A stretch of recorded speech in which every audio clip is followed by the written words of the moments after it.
కాశ్యపాన్వయ సంజాతం శరణ్యార్యపదాశ్రితం తురీయాశ్రమిణం వందే రంగరామానుజం ఇతిం. అందరికీ దాసోహం. మన ఆచార్యులు రచించిన గ్రంథాలని మనం ఆచార్యకైంకర్యంగా చదువుకుంటున్నాం. భగవద్గీతని శ్రీకృష్ణార్జున సంవాదంగా మనకి ప్రశ్నోత్తరాల రూపంగా అందించారు మన ఆచార్యులు. దానిని మనం చదువుకుంటున్నాం. 14వ అధ్యాయంలో 18 శ్లోకాల వరకు మనం చదువుకున్నాం. 5119 ప్రశ్నల వరకు మనం చదువుకున్నాం. ఈరోజు 5120వ ప్రశ్న నుండి మనం చదువుకుందాం. శిష్యుడు అడుగుతున్నాడు గురువుగారిని. 19వ శ్లోకం చెప్తున్నారు గురువుగారు.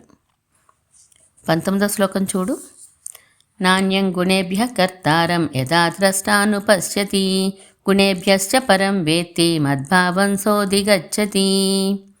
అన్వయం. ద్రష్టా యదా గుణేభ్యః అన్యం కర్తారం న అనుపశ్యతి గుణేభ్యశ్చ పరం అకర్తారం వేత్తి సహ మద్భావం అధిగచ్చతి. తాత్పర్యం సులువుగా ఉన్నట్లు లేదే, వివరంగా చెప్పండి. ద్రష్ట అంటే ఆత్మను గురించి ఎరిగినవాడు. యదా ఎప్పుడైతే సత్వగుణం వృద్ధి పొంది ఉంటుందో అప్పుడు గుణేభ్యః గుణముల కంటే అన్యం వేరొకరిని కర్తారం కర్తగా నా అనుపశ్యతి చూడడో. ఇక్కడి వరకు అర్థమైందా? అయింది. గుణములే కర్త అని ఎవరు భావిస్తారో అని అర్థం. తర్వాత చెప్పండి. గుణేభ్యశ్చ అంటే గుణముల కంటే పరం వేరైన ఆత్మను అకర్తారం కర్త కానివానిగా వేత్తి తెలుసుకొనుచున్నాడో. అర్థమైందా? అయింది. ఆత్మని అకర్తగా తెలుస్తారో. మొత్తం మీద గుణములను కర్తలుగా ఆత్మను అకర్తగా ఎప్పుడు తలుస్తాడో అప్పుడు వాడు నా భావమును పొందుచున్నాడు అని కృష్ణుడు చెప్తున్నాడు. అంటే భగవద్భావమును పొందుచున్నాడు అని అర్థమా? అవును. భగవద్భావం అంటే 20వ శ్లోకం చూడు. గుణానేతానతీత్యత్రీన్ దేహీ దేహ సముద్భవాన్ జన్మ మృత్యు జరా దుఃఖైః విముక్తో అమృతమశ్నుతే. అన్వయం. దేహీ దేహ సముద్భవాన్ ఏతాన్ త్రీన్ గుణాన్ అతీత్య జన్మ మృత్యు జరా దుఃఖైః విముక్తః అమృతం అశ్నుతే. తాత్పర్యం చెప్పండి. ఈ దేహి ప్రకృతి వలన పుట్టిన ఈ సత్వరజస్తమో గుణములను అతిక్రమించి పుట్టుక మరణము ముసలితనము మొదలగు వాని వలన కలిగే దుఃఖం నుండి విడిపడిన వాడై ఆత్మానుభవమును పొందును. అమృతం అంటే ఆత్మానుభవమా? అవును. ఆత్మదర్శనము ఆత్మానుభవము అనే వాటిని అమృతం అని అంటారు. దేహి అంటే జీవుడు అనర్థం. దేహ సముద్భవాన్ అంటే ప్రకృతే కదా ఈ దేహంగా పరిణమించింది. అందుచేత దేహం నుండి పుట్టడం అంటే ప్రకృతి వలన పుట్టిన గుణములు అనే అర్థం. ఇలాంటి వాడొకడు మనకు కనిపిస్తాడంటారా లోకంలో? ఎందుకు అనుమానం వచ్చింది? వాడిని గుర్తుపట్టడం ఎలా? మనందరికన్నా ఏమాత్రం భిన్నంగా ఉంటాడు? ఇదే ప్రశ్నని అర్జునుడు అడిగాడు. 21వ శ్లోకం చూడు. కైర్లింగే స్త్రీన్ గుణాన్ ఏతానతీతో భవతి ప్రభో కిమాచార కథంచైతాన్ స్త్రీన్ గుణాన్ అతివర్తతే. అన్వయం. హే ప్రభో, ఏతాన్ త్రీన్ గుణాన్ అతీతః కైః లింగైః ఉపలక్షితః భవతి కిం ఆచారః భవతి కథంచ ఏతాన్ త్రీన్ గుణాన్ అతివర్తతే. తాత్పర్యం చెప్పండి.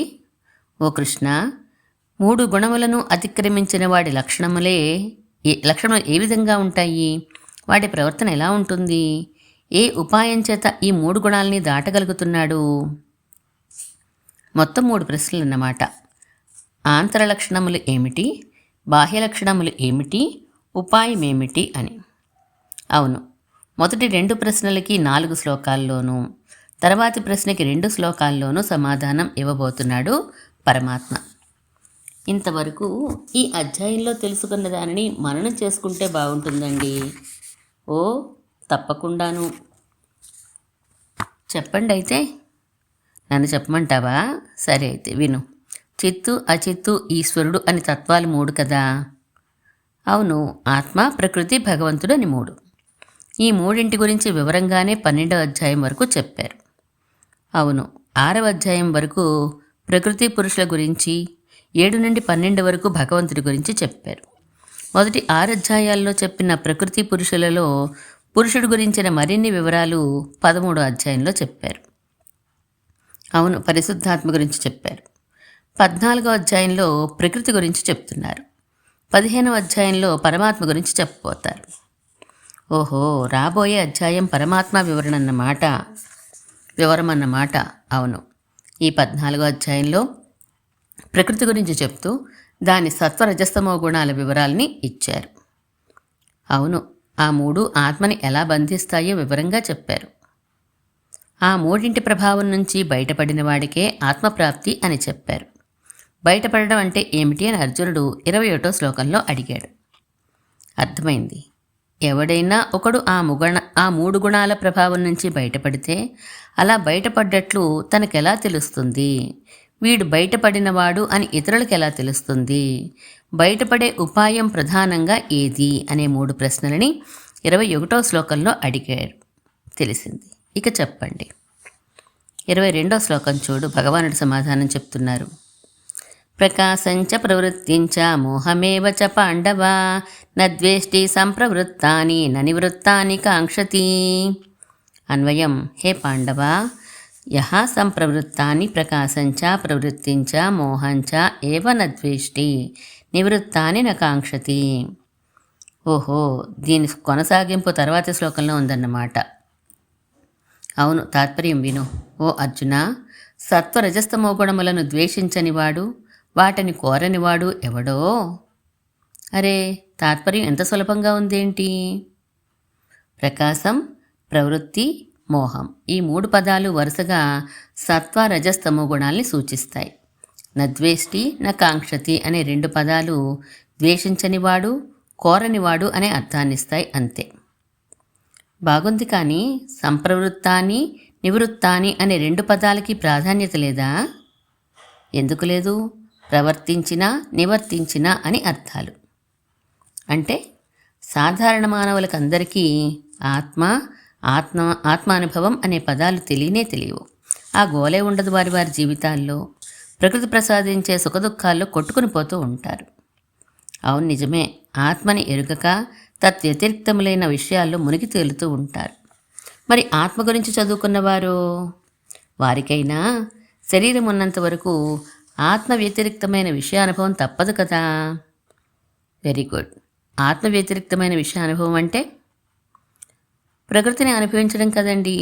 అంటే సత్వరజస్తమో గుణాల్ని అనుభవించడం. దానివల్ల ఫలితం ఏమొస్తుంది? సుఖమైన రావచ్చు, దుఃఖమైన రావచ్చు. ఎందుకనంటే ఏం చెప్పేది? ఇష్టమైన వస్తువుల్ని అనుభవిస్తే సుఖంగా ఉంటుంది, ఇష్టం కాని వస్తువుల్ని అనుభవిస్తే దుఃఖంగా ఉంటుంది. ఇష్టాలని అనుభవిస్తాను, అనిష్టాలను అనుభవించను అని అనుకోవచ్చుగా. ఆ కోరిక ఉంటే ఉండవచ్చు, కానీ వీడి చేతిలో లేదు కదండి. కర్మ ఎలా నడిపిస్తూ ఉంటే అలా సత్వరజస్తమో గుణాల ప్రభావంతో కొట్టుకుంటూ ఉండడమే కదా. అలా కొట్టుకుని పోతూ ఉన్న సమయంలో ఎవడైతే అనిష్ట వస్తువుల అనుభవాన్ని, దుఃఖాన్ని ద్వేషించడో, ఇష్టమైన వస్తువుల అనుభవాన్ని, సుఖాన్ని మరలా కావాలని కోరుకోడో అని అర్థం. సంప్రవృత్తాన్ని నద్వేష్టి నివృత్తాన్ని కాంక్షతి అంటే. ఓహో, అర్థమైంది. మీద పడిపోతున్న దుఃఖాన్ని ద్వేషించకూడదు, అనుభవించేసిన సుఖాన్ని మరలా కోరకూడదు. తెలిసింది. దుఃఖం రాకూడదనుకోవడం, సుఖం కావాలనుకోవడం ఎవరి మనసుకి వారికి తెలియాలి తప్ప ఇతరులకి తెలిసే విషయం కాదు. నాకేమీ అక్కర్లేదండి అని ఊరికే నోట మాటలు అంటూ ఉంటారు చూసావా, అలాంటి వారిని గురించి కాదు ఇక్కడ చెప్తున్నది. అర్థమైందండి. ఆంతరలక్షణంగా కదా దీన్ని చెప్పుకోవాలి. ఇంకా ఆంతరలక్షణాలని 22వ శ్లోకంలో కొనసాగిస్తున్నారు. శ్లోకం చదువు. ఉదాసీనో గుణైర్యో న విచాల్యతే గుణావర్తంత ఇత్యేవ యోవతిష్టతి నేంగతే. అన్వయం విను. ఉదాసీనవత్ ఆసీనః యః గుణైః న విచాల్యతే గుణాః ఏవ వర్తంతే ఇతి యః అవతిష్టతి నేంగతే. తాత్పర్యం విను. ఉదాసీనుడిగా ఉన్నవాడు ఎవడు గుణముల చేత చలింపబడినవాడు, గుణములే ప్రవర్తిస్తున్నాయని మిన్నకుండేవాడు, ద్వేషము, ఆకాంక్ష వంటి చేష్టలు చేయనివాడు ఎవడో. ఇంకా మరో శ్లోకానికి కొనసాగింపు ఉన్నదా? ఉన్నది. ఇవన్నీ ఆంతర లక్షణాలే. సత్వరజస్తమో గుణములచే ఇష్టాయిష్టాలు ప్రవర్తిస్తున్నా ఉదాసీనంగా ఉండడం ఓ ప్రధాన లక్షణం. అంత సులువా అండి? కాకపోవచ్చు, కానీ తప్పదు. కొందరు పురోహితులు వివాహ ప్రక్రియ చేయించగలరు, అంత్యక్రియలు చేయించగలరు. అవును, అయితే వివాహ ప్రక్రియలో ఉత్సాహం, కేరింతలు, గోల ఉంటాయి. అంత్యక్రియలలో నిరాశ, ఏడుపులు, పెడబొబ్బలు ఉంటాయి. కానీ ఆ పురోహితుడు అక్కడ గంతులేడు, ఇక్కడ ఏడవడు. ఉదాసీనంగా తన పని తాను చేసుకుని వెళ్ళిపోతాడు. అవునా? మన మీద పడిపోతున్న సుఖదుఖాల విషయంలో అలా అవెవరివో నావు కాదు అన్నట్లు ఉండాలి. స్వపుత్ర మరణం కూడా పరపుత్ర మరణంలా భాషించగలగాలని 6వ అధ్యాయంలో చెప్పారు. ఎంత కష్టమో కదా. కష్టమే, కానీ సాధించిన వారు ఉన్నారు కదా. సన్యాసాలు తీసుకున్న స్వామీజీలందరూ అలా ఉదాసీనంగా ఉండేవారే. అందుకే వారంటే లోకంలో అంత గౌరవం. గుణముల చేత వారు చలింపజేయబడరన్నమాట. పెనుగాలిలో ఊగిపోయే చెట్ల కొమ్మల్లా కాకుండా పెద్ద ఇనుపగొండు పడి ఉన్నట్లు సత్వరజస్తమో గుణముల చేత కదిలింపబడకూడదు. అప్పుడేమనుకోవాలి? గుణముల వలనేనండి ఈ వికారాలన్నీ వస్తున్నాయి అని అనుకుంటూ ఉండాలి. ఏం వేదాంతమో ఏమో, సాధ్యమంటారా ఇవన్నీ? శరీరానికి సాధ్యమైనప్పుడు మనసుకు సాధ్యం చేసుకోలేమా అంటే? కొంచెం జిగుప్సగా ఉన్న ఒక ఉదాహరణ చెప్తాను, విని అర్థం చేసుకో. మలమూత్ర విసర్జన చేస్తూనే ఉంటావుగా. అయ్యో, నా శరీరం నుంచి ఇది పోతోంది అని ఎప్పుడైనా బాధపడ్డావా? పోతేనే కదండి మంచిది. అసలు అదంతా ఒక రొటీను, మనం పట్టించుకోవాల్సింది ఏముంటుంది అందులో? శరీరానికి మలమూత్రాదులు ఎలాంటివో మనసుకి సత్వరజస్తమో గుణాలు అలాంటివే అని గుర్తుంచుకోవాలి. తయారవడం, బయటికి రావడం వీటికి ఎలా సహజమో అలాగే మనసుకు కూడా ప్రకాశము, ప్రవృత్తి, మోహము అనేవి సహజం. అవే సత్వరజస్తమో గుణాలు. తత్సంబంధమైన ఆలోచనలు వస్తూ ఉంటాయి, పోతూ ఉంటాయి. ఇందులో మనం చేసేది ఏమీ లేదు అని ఉండగలగాలి. ఓ, శారీరకమైన మలమూత్ర సృష్టి విసర్జనలో మనసుకి ఎలా భాగస్వామ్యం లేదో అలా మానసికమైన సత్వరజస్తమో గుణాల సృష్టి విసర్జనలో ఆత్మకి భాగస్వామ్యం లేదు అని చెప్పబోతున్నారా? మనస్సు వరకు ప్రాకృతం, ఆత్మ అప్రాకృతం. అప్రాకృతానికి సత్వరజస్తమో గుణాలు ఉండవుగా. మరి కొంచెం వివరంగా చెప్పండి. మనస్సులో ఒక మంచి ఆలోచన వచ్చినా, ఒక కామవాంఛ కలిగినా, హింసాత్మకమైన భావన కలిగినా అవి కలుగుతున్న వెంటనే ఇది సత్వగుణం వలన, ఇది రజోగుణం వలన, ఇది తమో గుణం వలన అని ఆటోమేటిక్గా ఆలోచన వచ్చేయాలి. ఎలా? మూత్రం ఎక్కువ రాగానే నీళ్ళు ఎక్కువగా తాగానందుకే కదూ అని, మల విసర్జన కష్టంగా సాగితే ఫలాని తిన్నాను కదూ అందుకు అని వెంటనే ఆలోచనలు ఎలా వచ్చేస్తాయో అలాగే మనసులో కూడా సత్వరజస్తమో గుణాలని గుర్తించేయగలగాలి. అప్పుడు నేంగతే, వికార చేష్టలు ఉండవు అంటున్నారు ఈ శ్లోకంలో. ఏమండి, నాకు తెలియక అడుగుతాను, ఇది సత్వగుణ ఆలోచన, ఇది రజోగుణ ఆలోచన, ఇది తమోగుణ ఆలోచన అని గుర్తించేసినంత మాత్రాన అవి పోతాయండి? ఎందుకు పోతాయి? పానీయం, ఆహారం తీసుకున్నంతకాలం శరీరం మూత్ర మల విసర్జనల్ని మానుతుందా? అదేవిధంగా ప్రకృతిలో ఉన్నంతకాలం సత్వరజస్తమో గుణాల ప్రభావం ఉండక తప్పదు. మరి ఎందుకైతే ఈ గోలంతా? ఎయిర్ కండిషనర్ అని ఒక యంత్రం ఉంటుంది, నీకు తెలుసు కదా. ఎండగా ఉన్నప్పుడు చల్లదనాన్ని, చలిగా ఉన్నప్పుడు వెచ్చదనాన్ని ఇవ్వగలదు. ఎండ ప్రభావం, చలి ప్రభావం నీ మీద పడకుండా ఉండాలని ఆ యంత్రాన్ని మీ ఇంట్లో నువ్వు బిగించుకున్నావు కనుక ఎండకి వేడి లక్షణం, చలికి చల్లని లక్షణం పోతాయా? వాటి ప్రభావం నీ మీద ఉండదంతే ఆ యంత్రం వలన. తెలిసింది. ఎండ వస్తే అబ్బా అంటాం, చలి వేస్తే అమ్మో అంటాం. యంత్రం ఉంటే ఆ రెండింటినీ అననక్కర్లేదు. అదే నా నేంగతే అనే పదానికి అర్థం. అవును, ఇంకా కొన్ని లక్షణాలని చెప్తున్నారు 24వ శ్లోకంలో.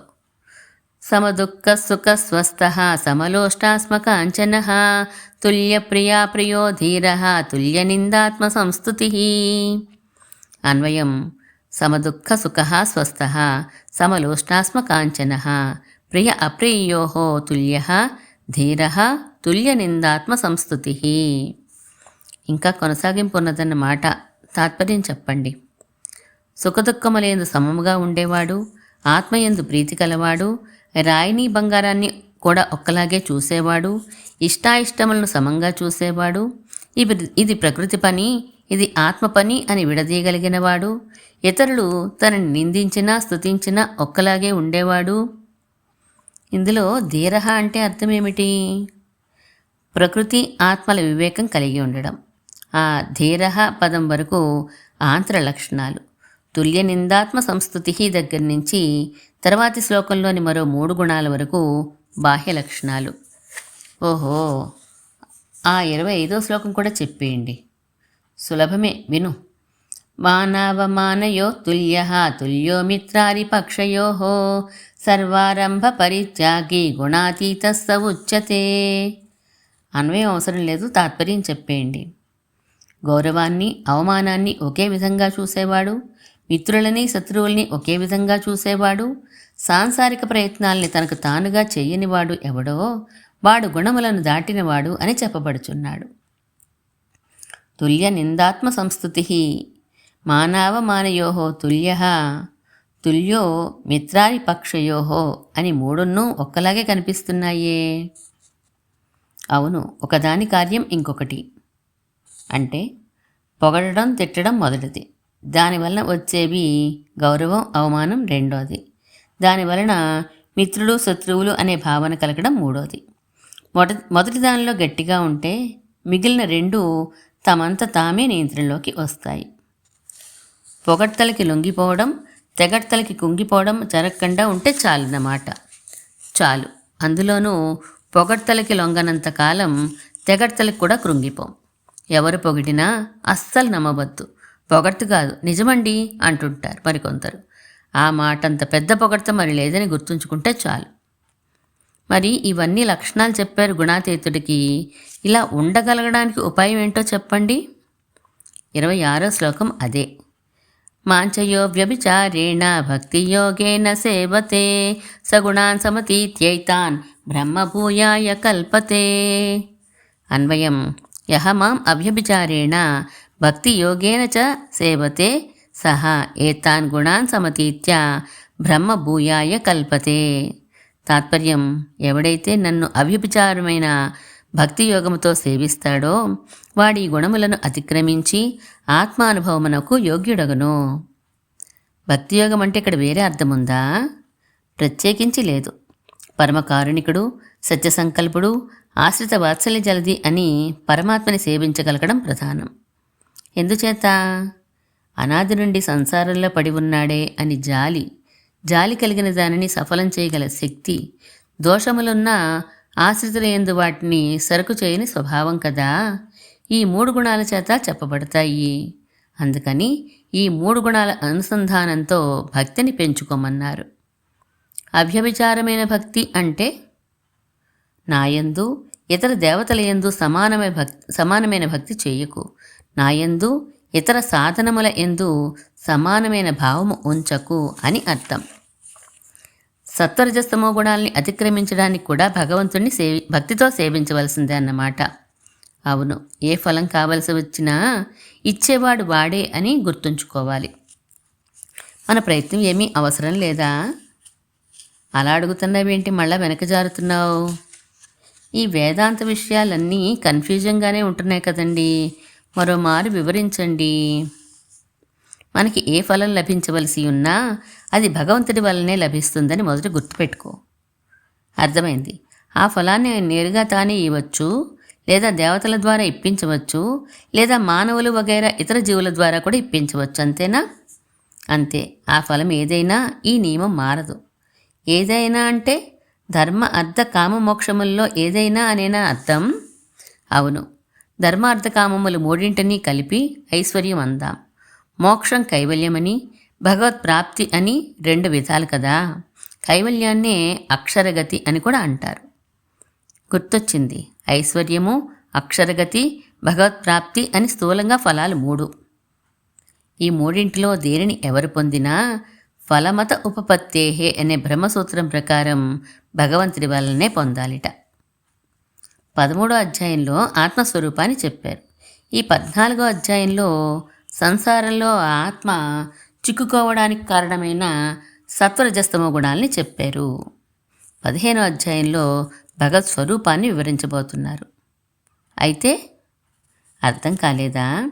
14వ అధ్యాయం అంతా సత్వరజస్తమో గుణాలని వివరించి చివరి 2 శ్లోకాల్లో అంటే 26, 27 శ్లోకాల్లో ఆ సత్వరజస్తమో గుణాలని అతిక్రమించాలంటే భగవంతుని ఆశ్రయించాలి, ఆయన యందు భక్తి చేయాలి, ఆ భక్తి అవ్యభిచారంగా ఉండాలి అని చెప్పి తదుపయుక్తమైన మరిన్ని విషయాల్ని 15వ అధ్యాయంలో చెప్పబోతున్నారు.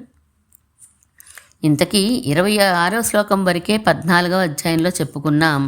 27వ శ్లోకం చెప్పుకోలేదు ఇంకా. అవును, ఇంకా మనం దాన్ని చెప్పుకోలేదు.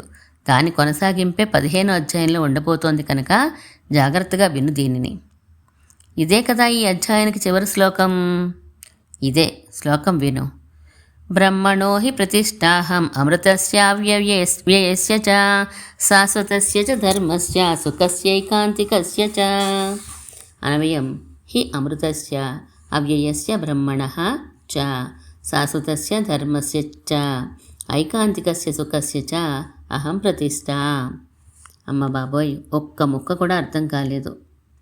సులభమే, విశేషణాలన్నీ పక్కకు పెట్టు, విడివిడిగా పదాలను తీసుకో, అర్థమైపోతుంది. ఎలా? బ్రహ్మణః అహం ప్రతిష్ఠ అని మాత్రం తీసుకో. బ్రహ్మ అంటే ఆత్మ, పరిశుద్ధాత్మ. దీనికి అహం నేను, ప్రతిష్ఠ ఆధారమును. ఓహో, బాగుంది. ఆత్మస్వరూపమునకు నేను ఆధారము అని వచ్చింది.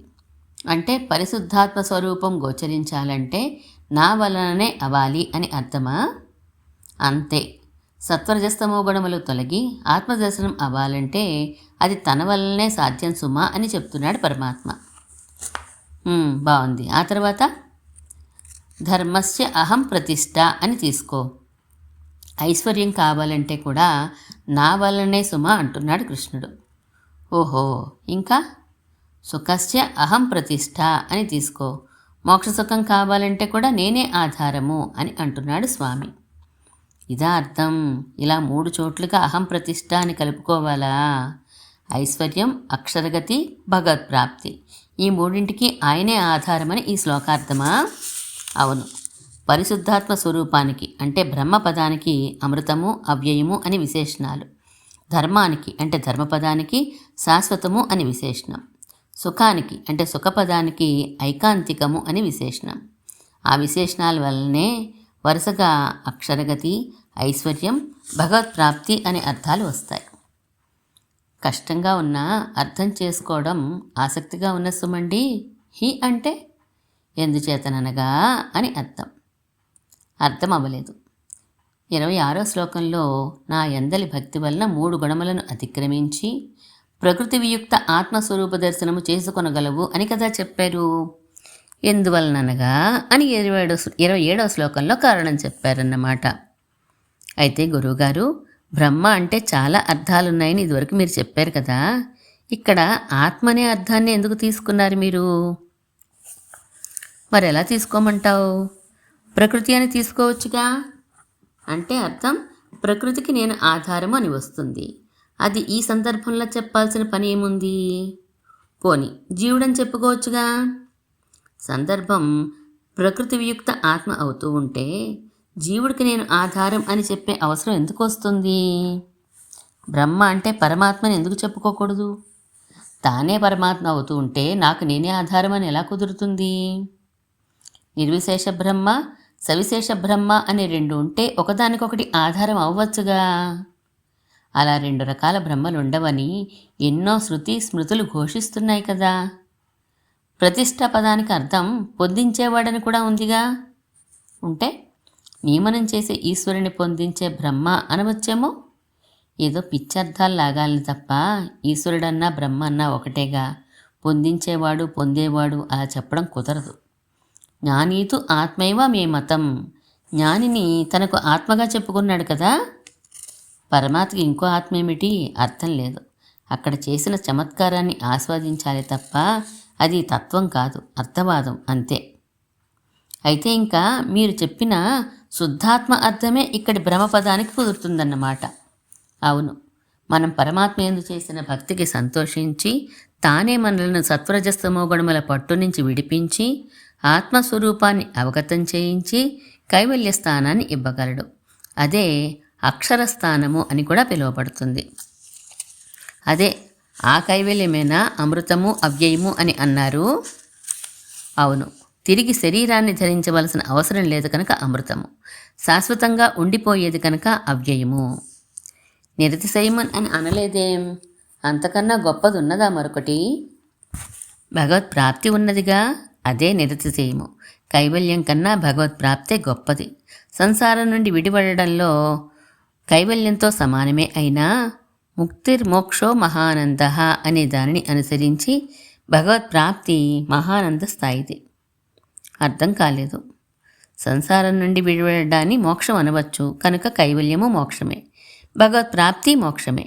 కానీ మహానందం అంటే దుఃఖం కలవని ఆనందం నిరతిశయము అవ్వాలది, నిరవధికము అవ్వాలి.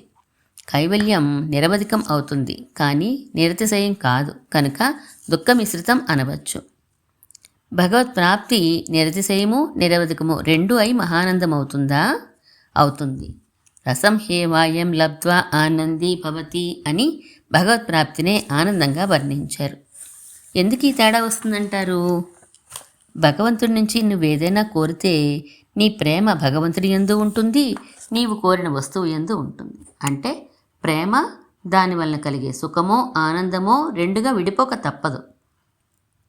భగవంతుణ్ణి కైవల్యం ఇమ్మని కోరినప్పుడు కొంత ప్రేమ భగవంతుడికి, మరికొంత కైవల్యానికి పంచక తప్పనిసరి అయ్యి లభించే ఆనందానికి నిరతిశయం అనే గుణం పోతుంది. అర్థమైంది. భగవత్ ప్రాప్తి అయితే మొత్తం ఆనందం ఒక్కచోటనే కేంద్రీకృతం అవుతుంది. అవును, దానినే ఐకాంతికము అని అంటారు. ఏకాంతి, ఏకభక్తికి సంబంధించిన పదం ఇది. అందుచే శ్లోకంలో నిరతిశయ ఆనంద సుఖానికి ఐకాంతికస్య అని విశేషణం వేశారు. బాగుంది. అమృతస్య అవ్యయస్య బ్రహ్మణః అంటూ కైవల్యాన్ని, సుఖస్యైకాంతికస్య అంటూ భగవత్ప్రాప్తిని చెప్పారు. మధ్యలో ఉన్న శాశ్వత ధర్మం ఏమిటి? మీరు ఐశ్వర్యం అని అర్థం చెప్పేశారు. ఏం తప్ప? అంత మాట అనలేను కానీ యదా యదా హి ధర్మస్య గ్లానిర్భవతి భారత అని నారాయణ శాశ్వత ధర్మగోప్త అని ఉన్న చోట్ల ధర్మం అంటే ఏ అర్థం ఉన్నదో అదే కదా ఇక్కడ కూడా చెప్పడం న్యాయం. సరే, ధర్మాచరణ వల్ల ఏమొస్తుంది? ఉత్తమ లోకాలు వస్తాయి అంటే ఐశ్వర్యం వస్తుంది, ధనం, సుఖానుభవం అనేనా అనుకోవచ్చు, పదవి అనుభవమేనా అనుకోవచ్చు. అంటే ధర్మం ఉపాయం, ఐశ్వర్యం ఉపేయం, అంతేనా? అంతే. ఇంకో ప్రశ్నకు సమాధానం చెప్పు. కాష్టం తగలబడుతున్నది, ఊరు తగలబడుచున్నది అనే రెండు వాక్యాలకి అర్థం ఒకటేనా? స్వల్పమైన తేడా ఉంది. ఊరు తగలబడుతోంది అంటే ఊళ్ళో ఉన్న ఇళ్ళు వగైరాలు తగలబడుతున్నాయని అర్థం. కానీ కాష్టం తగలబడుతోంది అంటే డైరెక్ట్ మీనింగే. చూసావా, తగలబడడం అనే పదం సమానమే అయినా కాష్టం సందర్భంలో డైరెక్ట్ మీనింగ్ని, ఊరు విషయంలో ఇండైరెక్ట్ మీనింగ్ని తీసుకున్నావు. ముఖ్యార్థము, లక్షణార్థము అంటారు వీటిని. అయితే శ్లోకంలో కూడా ధర్మం అంటే ముఖ్యార్థాన్ని కాక లక్షణార్థాన్నే తీసుకోవాలి. ఎందుకని? కైవల్యము భగవత్ ప్రాప్తుల మధ్య ఉన్నది కనుక. అర్థం అవ్వలేదు. అవి రెండు ఉపేయములు. ధర్మం ఉపాయం, రెండు ఉపేయాల మధ్య ఉండేది కూడా ఉపేయమే అవుతుంది కనుక ధర్మశబ్దం కూడా ఉపేయాన్నే అంటే ఐశ్వర్యాన్నే సూచించక తప్పదు. ఐశ్వర్యాలన్నీ నశ్వరములే కదా, నశించే స్వభావం కలవే కదా. శాశ్వత ధర్మం అన్న పదానికి శాశ్వత ఐశ్వర్యం అని అర్థం రావాలి కదా.